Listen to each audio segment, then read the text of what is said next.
प्रश्न है, संपर्क में रखे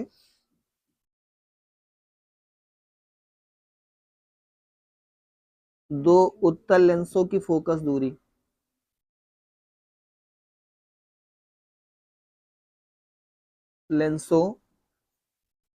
की संयुक्त फोकस दूरी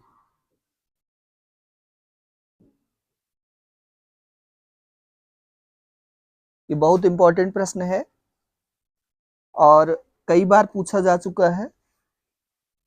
इसमें दो उत्तल लेंस L1 और L2 एक ही मुख्य अक्ष पर एक दूसरे के संपर्क में रख गए हैं।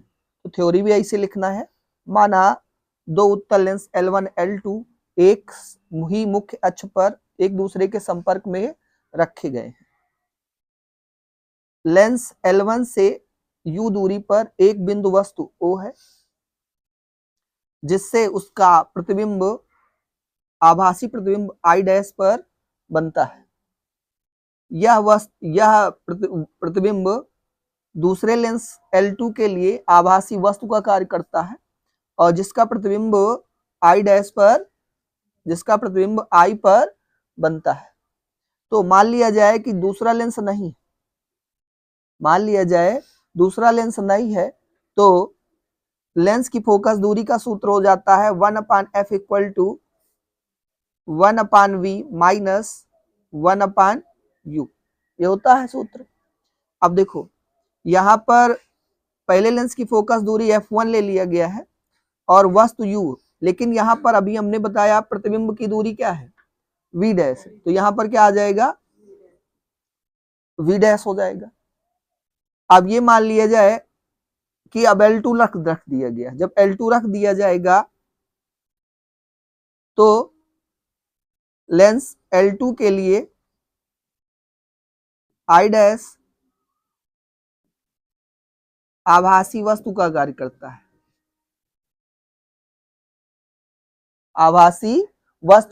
करता है, तो लेंस L2 के लिए फोकस दूरी f2 हो जाएगा और ये बन जाएगा 1/v माइनस 1/u होता है।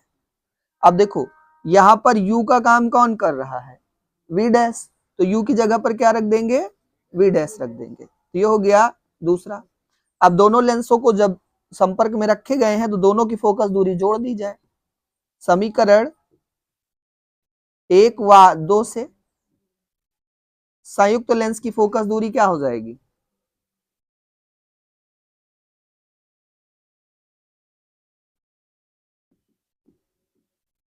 संयुक्त लेंस की फोकस दूरी में दोनों को जोड़ देंगे तो 1/f1 plus 1/f2 equal to, देखो ये प्लस है और ये क्या है, दोनों कट जाएंगे, क्या बचेगा 1/v माइनस 1/u हो जाएगा।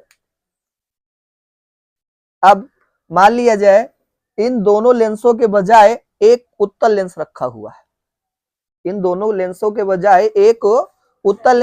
हुआ है, जिससे वस्तु की दूरी स्मॉल u और प्रतिबिंब की दूरी स्मॉल v है। तो फोकस दूरी का सूत्र क्या बन जाएगा 1/f equal to 1/v minus 1/u हो जाएगा। ये हो गया समीकरण नंबर 3 और ये हो गया समीकरण 4। अब समीकरण 3 व 4 की तुलना कर दें।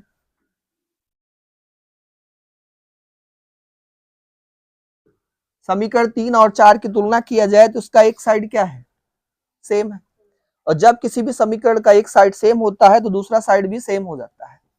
1/f equal to 1/f1 plus 1/f2 हो जाएगा। तो संयुक्त लेंस की फोकस दूरी क्या हो जाएगी, इसका इधर गुणा कर दिया f2 और इसका इधर गुणा कर दिया f1, मतलब त्रियक गुणा करके हर बराबर कर लिया गया।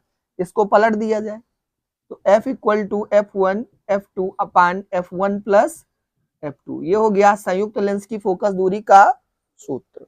कब निकला ये, जब दो उत्तल लेंसों को आपस में एक दूसरे के संपर्क में रख दिया गया। अगर इसमें से एक लेंस उत्तल हो जाए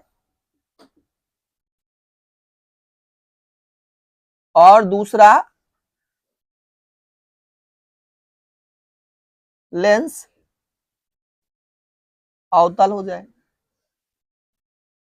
एक उत्तल हो जाए, दूसरा क्या हो जाए, अवतल। बताया गया है अवतल लेंस में सभी दूरियां क्या होती हैं, ऋणात्मक होती, चाहे वस्तु की दूरी हो, चाहे प्रतिबिंब की दूरी हो, चाहे फोकस दूरी हो, क्योंकि अवतल लेंस में वस्तु और प्रतिबिंब सब एलएचएस में बनते हैं। तो ऋणात्मक हो जाएगा, F2 ऋणात्मक हो जाएगा, F इक्वल टू क्या हो जाएगा, F1 minus F2 upon F1 minus F2 हो जाएगा। तो F equal to minus F1 F2 upon F1 minus F2 हो जाएगा। तो ये संयुक्त लेंस की फोकस दूरी कब होगा, जब एक उत्तल लेंस हो और एक अवतल लेंस हो।